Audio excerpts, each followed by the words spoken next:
Panuhun ka pemirtub dongeng Mangguru sate acan ngadangukeun ieu dongeng tong hilap diantos komentar sareng jempolna oge boh bilih ti acan subscribe mohon diantos subscribe-na etang-etang ngiri ngarojong ngadeudel kana lumangsungna ieu acara dongeng sok kaparayun sadayana.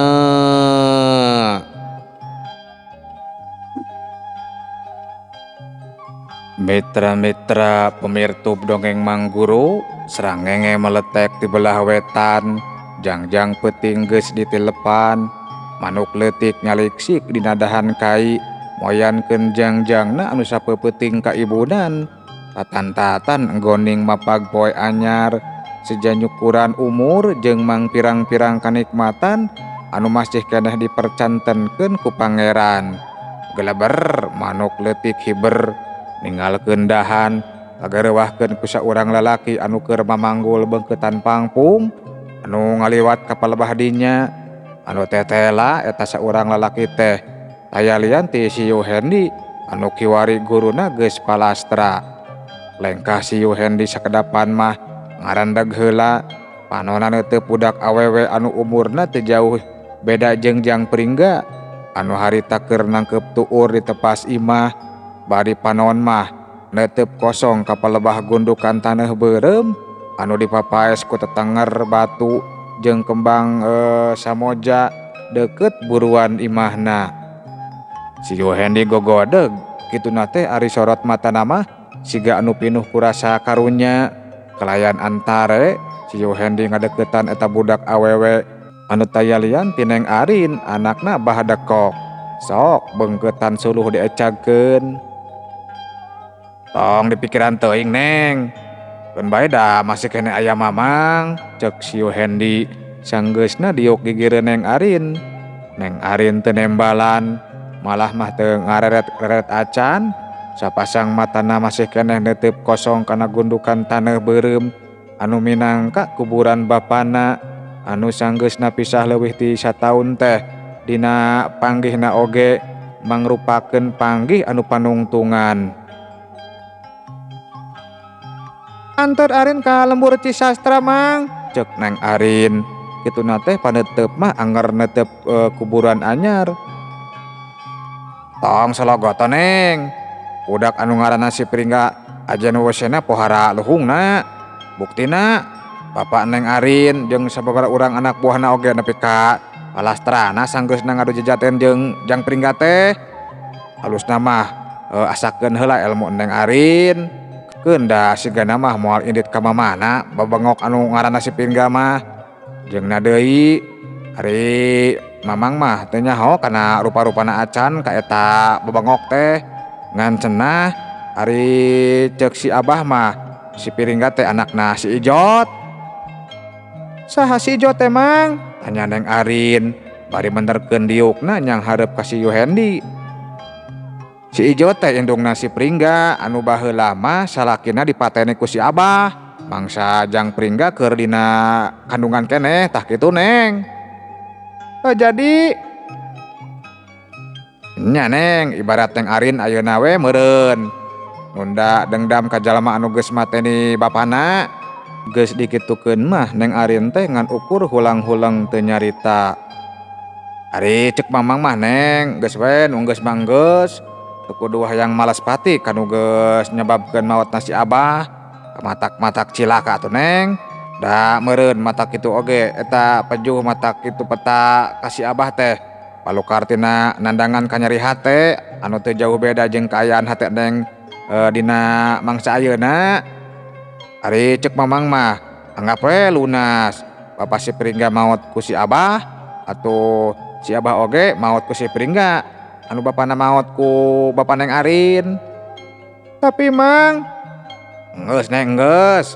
Perkara maotna si Abah keun we tong dijieun teuing pikiran. Keun we da ayeuna mah aya mamang minangka gaganti kolot Neng. Hayu angguran mah geura dahar, ceuk si Yuhendi. Kituna teh bari nguniang cengkat. Anu saterusna mah satengah mamaksa Neng Arin sangka nuturkeun dirina asup ka jero imah. Si Yuhendi sok sanajan pantaran lalaki tapi ari kana nyangu-nyangu wae mah bisaeun deungeunna sok sanajan saaya-aya teu burung didahar ku Neng Arin. Kawan tukaayan beuteung anu geus kukurubukan hayangeun dieusian. Sajeroning dahar Neng Arin mah loba hulang-hulang siga keur aya anu dipikiran.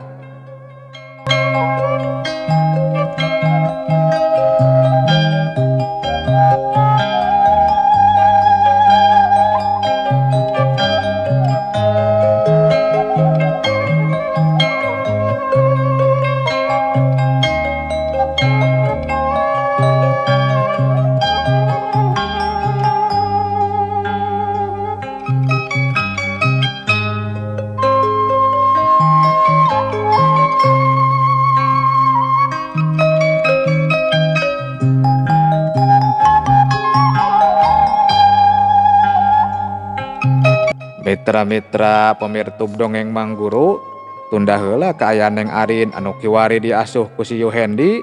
Ayeuna urang samper heula kaayaan di lembur Cisastra, nyatana lembur Panganjer Kanjang Pringga jeung kulawargana. Wanci haneut moyan, puluhan warga geus ngagimung di imahna ku Dahlan. Perkara kaburna Bahdekok jeung si Yuhendi geus meunang kasapukan, teu perlu diteteangan. Majar teh taya gunana leuwih hade ngurus warga anu imahna ala lancur balukar tina kalakuan anak buahna Bahdekok.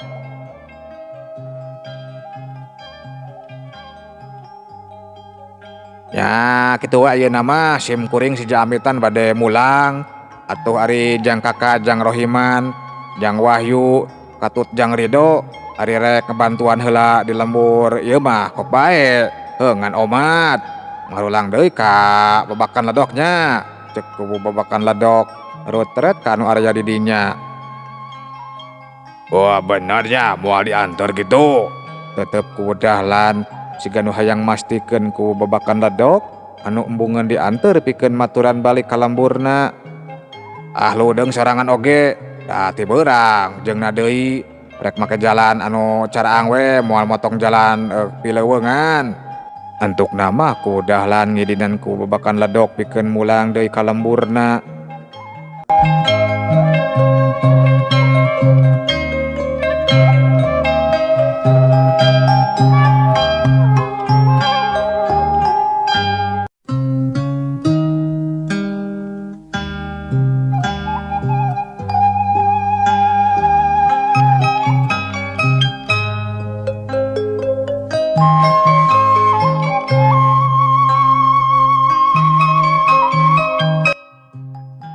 Nuhun pisan hidup opatan geus daek babakti pikeun mantuan urang dieu, cek ku Dahlan membagi reret. Kasih Kaka jeung tilu baladna sanggeus ku babakan ledok ningalkeun imahna.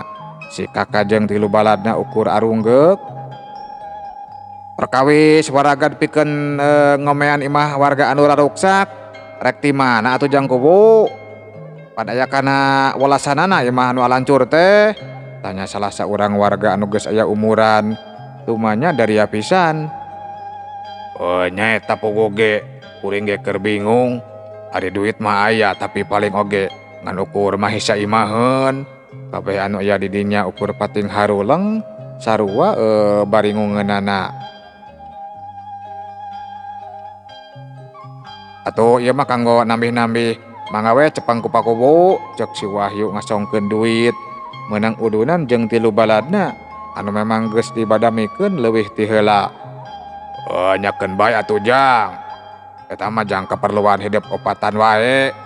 Geus bunga hari pikeun bapa mah hidup opatan geus daek marantuan ku mangrupa tanaga oge, cek ku Dahlan kekepehan bungeun narima. Nya Sujang geus pirang-pirangan nuhunkeun daek mantuan ku tanaga oge. Mohon Kang. Simpen we kanggo kaperyogian akang eta mah. Sababaraha urang warga sapuk jeung pamadegan ku Dahlan, tapi kusabab si Kaka jeung balad-baladna terus maksa, antuk nama era-era oge ku Dahlan daekeun narima kana pamere si Kaka jeung tilu baladna.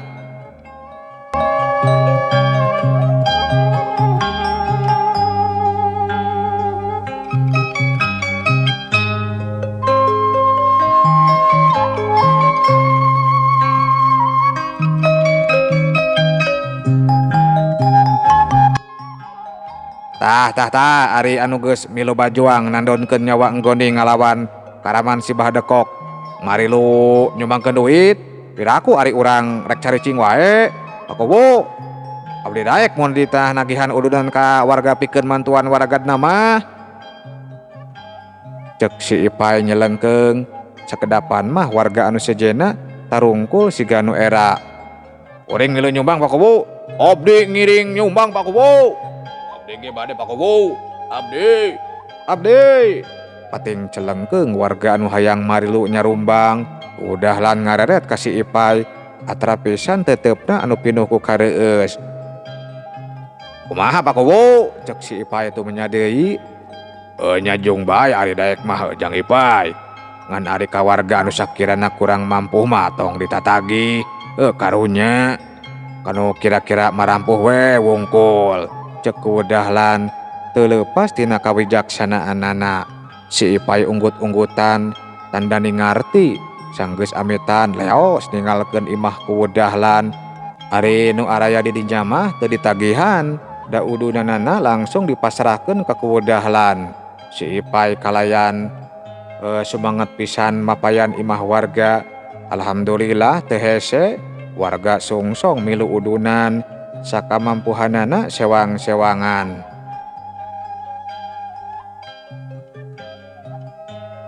Ampun lagi mangan nyukur boga saki ye. Cek salah seorang warga anu bisa disebutkeun jalma teu boga sanduk-sanduk pedah udunanana ngan ukur saharga jeung paragi jajan budak. Bae ki aki mah teu kudu udunan, tita kuwedahlan oge. Ieu mah ukur keur warga anu marampuh wungkul. Pakewe eta mah ku aki, cek si Ipay embung ngeunarima. Ieu si Ujang ye bawa ye. Hihi. Ieu si Ujang. Anu disebut mampuh teh sabenerna mah lain sakadar diukur ku lobanya pakaya, lain diukur ku luhungnya ilmu jeung pangabisa, tapi sanyanyana anu mampuh teh gumancung kana diri anu mikahayang nyieun sagala wujud kehadiran. Curek tak mampu ngalehkeun harang hate pikeun ngawujudkeun kehadiran anu geus ngareteg sajeroning ati sanubari. Kapanan teu saeutik jalma jeguj anu hese rek barang bere. Teu jarang anu luhung ilmu jeung pangabisa malah adigung-adigunya. Atuh jalma teu mampu kapan aya kalanya malah pangminjengnya barang bere dibandingkeun jeung jalma aya. Eta kabeh minangka bukti yen anggeus laki uing mah rieut. Cek si Ipay gancang motong omongan eta aki-aki. Ca atuh macak ge cari mah atuh Jang Ipay. Lumayan we sakiji oge. Cek aki-aki ngasongkeun deui duit anu tadi ditampik ku si Ipay. Geus nampanan duit pamere eta aki-aki mah teu ngomong deui. Si Ipay rada gagancangan ninggalkeun eta tempat dianter ku paneuteup aki-aki anu gogodeg bari surungah sarengeh sorangan.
Rekaman Pai, maneh semangat gitu oi. Aya nu nalek mangsa si Ipay ngaliwat ka hareupeun imah teu lilis. Tetela anu bieu nalek teh si Bedoy, sobat dalitna anu keur nampolan suluh di buruan. Teu langsung nembalan si Ipay langsung heula nyamperkeun kanu jadi sobatna. Ieu doh keur nagihan udunan ka warga pikeun ngabantu-bantu warga ngawangun imah warga anu raruksak. Pakuwu mah bogaeun ge duit ngan ukur mah keur saimaheun, sedengkeun ari imah warga anu raruksak aya kana welasanana apaan, tembal si Ipay sanggeusna aya di hareupeun sobatna. Waduh, kumaha atuhnya? Hayang mah hayang mage milu nyumbang, tapi pan maneh ge nyaho sorangan, mage sarua keur kamusibahan. Yeuh, cek Ma Oci anu keur ngalalahun jang pringga dina golodog imahna. Nembongkeun paroman anu banget hanjeluna, alatan teu bisa milu udunan. Ari emak, nya ari emak mah teu kudu atuh mak. Pan mama salasa urang tinu kamusibahanana atuh mak, cek si Ipay nempas. Kur bisa ngadoakeun we ece mah jang Ipay, cek Cerilis milu nimrung. Nya ce, doy, bisi maneh teu boga beas, engke uing rek mawa ka dieu nya, cek si Ipay neuteup ka sobatna. Ya ari beas-beas wae mah, beneran teu disepak ku anak buahna badekok. Eta geuning alus jang Ipay make arudunan sagala, cek Ma Oci milu nyarita deui. Koeng dibalakan heula mak, cek si Ipay cungar cengir nembongkeun huntu kareholna. Sabot si Ipay jeung kulawargana si Bedoy ngawarangkong, jang pringga mah turun tina lahunan Ma Oci anu saterusna ngoloyong ka jero imah. Hordeng panutup lawang kamar ditutupkeun geek jang pringga diuk dina di sisi dipan.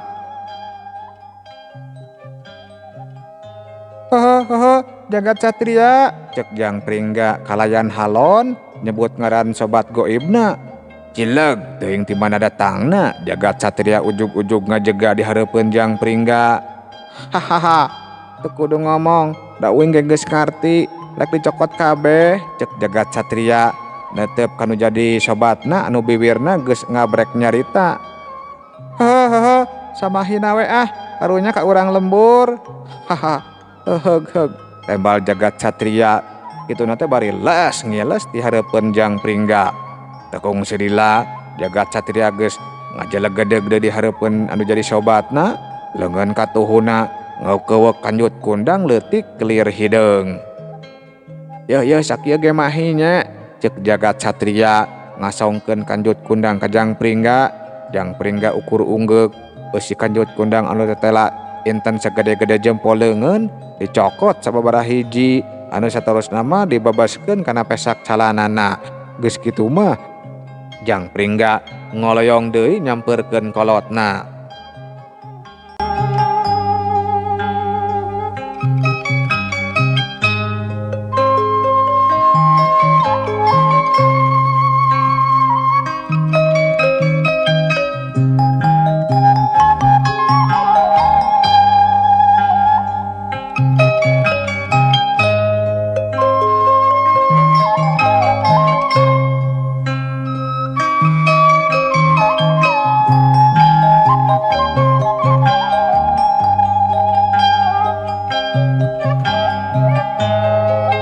Uing rek neruskeun heula mapayan udunannya, hayang geura anggeus cek si Ipay amitan ka kulawargana si Bedoy. Nya Jung, hampura we mamah teu bisa milu mantuan, cek Ma Oci pok deui nepikeun ka hanjeluna. Oke mak, tembal si Ipay kituna teh bari malikeun awakna rek ningalkeun imah Ma Oci. Kela mang kela, cek jang pringga nyelengkeung ngeureunkeun lengkah si Ipay. Si Ipay gancang malikeun deui awakna, kabeh mata mencrong ka jang pringga. Aya naon ga, cek si Ipay semu kerung. Ingga nyumbang mang, pasihkeun ieu ka pakuwu, cek jang pringga kituna teh bari ngacung-ngacung kanjut kundang. Si Ipay si Bedoy jeung Cerilis katut Ma Oci pating kararung neuteup ka jang pringga. Naon ieu teh ga, tanya si Ipay kituna teh bari nyokot kanjut kundang dina cekelan leungeun jang pringga. Tali kanjut kundang di udara launan. Si Bedoy, Cerilis jeung Ma Oci siga nu banget panasaran hayang nyaho kana eusina. Waduh Kak, cek si Ipay ngajenghok sanggeusna nempo eusi kanjut kundang anu dibikeun ku Jang Pringga. Haha, naon eta teh Pai? Cek si Bedoy beki kerung. Ieu tempo geura oy, cek si Ipay nembongkeun eusi kanjut kundang. Masya Allah, Ingga. Masya Allah, Ingga. Ingga, maoci si Bedoy jeung Cerilis pohara ngararenjagna sanggeusna nganyahwankeun kana eusi kanjut kundang ti Jang Pringga. Haha, di mana ieu teh Ga? Cek si Bedoy tu manya deui. Ti ti ti Kidagar Pak, saur Kidagar gunakeun lamun aya perlu, cek Jang Pringga teu nyaritakeun anu sabenerna. Allahu Akbar. Alhamdulillah ya Allah. Nuhun nya Ga.